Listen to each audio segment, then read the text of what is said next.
السلام علیکم. السلام علیکم. څنګه حالات ښه دي؟ دا څه خرڅه دی؟ سپیلني خرڅه. سپیلني په 100 روپے ګړې را. په 100 روپے. په 100 روپے. ته چې روته دا خرڅه نستام پلار یارو. پلار ګرده بیمار دی ورونه مې درې نه دوه دې مشه بیمار دی سر کې راک دوی کار مار نشي کولای. او کور مو کرای دی. پلار دې بیمار دی. اجا ګرده بیمار دی. مشرو دې بیمار دی. دا کار دې بل څوک هم نشته کور کې.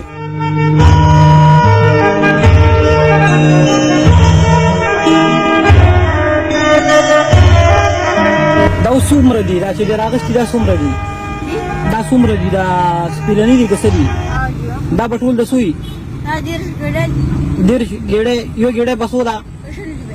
ها لومبۍ قرال دا ټول راکړه دې ګاډي کې راکېږده دا ټول راواله دا ټول راواله دې ګاډي کې کېږده دا خو نه زه اخلم او دا خو راواله دېرش ګېډې دي که نه؟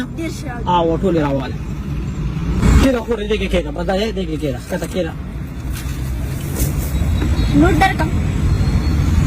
مطلب مې د خبره دا ده چې تاسو رقم دي ټول راکړه ټول د نو ځاله مجبور خو به ته فارغ هم شې او اوزګاره به هم شې بس کور ته به ځې ټول راواچوه ختمې شوې زه وایم زما خورې داسې وګڼه زه خپل رور یم لکه چې رور یې مخامخ ناست زه یم چې ته د دې په ځای په دې روډ ولاړې دې په ځای کور کې داسې یو کار روان کې د منیارۍ چې داسې یو کار وي چې تاله مطلب چې ته زما به خپل لاس شل زه کور کې کار کوم خو دومره پیسې نه بچ کېږي زه خو دې کې 500 روپۍ بس ګټم صرف د کور هغه پرې کوم دې کې دومره پیسې نه بچ کېږي د کور هغه چې ته کمې روانې هغه منیاري تا به داسې سوچ کړي چې څومره پیسې چې هغه پرې وشي هغې ما 15,000 دکه دونه پرې لګي بس بیا به کور کې ته دننه ناست خپل منیاري ورسه به خرڅوې بیا به روډ ته نه روځې نو چې زما راته خور ووایې چې دلته یم چې روډ یې مخامخ ناست دی نو ستا دا رو به دا یو ارمان نشي پوره کولی چې ته کور کې ځان خپل د منیارۍ چې ته څه وایې چې لس 15,000 روپۍ دا شماره نه سوري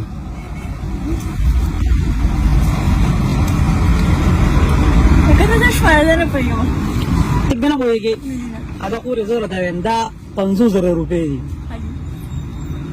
په دې پیسو باندې به لاړه شي او ښکلې ځان سره بیبې کې ورته بوی وایي دا راله یو رور راکړې چې دې باندې اختر را روان دی نو د منیارۍ سامان پرې وړه په روژه کې ټول ګاونډ کې به دې پته ولګي چې دې خور مې منیارۍ سره وړي دي به ټول زنانه هم دله راځي او په دې سره به چې کوم دې کاروبار ښکلي وچلېږي زما خور یې زه نه غواړم چې ته په دې روډونو باندې ګرځې او روزګار کې زه غواړم چې ته د ښځو په منځ کې روزګار وکړې خپل کور کې به ځان ته سامان راوړې او ټولې زنانه به راځي او به زما خور به مشري چې بچا دېړه غواړي خرڅوه چې بچا دېړه غواړي به سړی خرڅوه به ما صحیح ده او بیبې ته به ووایې دا مې ورور راغلی وه بیبې خو رشته که نه ورته به وایې یو ورور مې راغلی و هغه راته ووایي چې کور کې دله روزګار روان وم نو به دقسې به کې او نن لاړه شه بس اوس خو دې چوټي شوه که نه نن لاړه شه او بیبې ځان سره یې که چې کوم ځای نه سامان وړي وایې ته ویل 15,000 که نه په دې ښکلې سامانونه کېږي او به ښه ښکلې منیاره چې کوم څه ټول پرې وړ او کور کې کېنه کور کې خرڅوه صحیح ده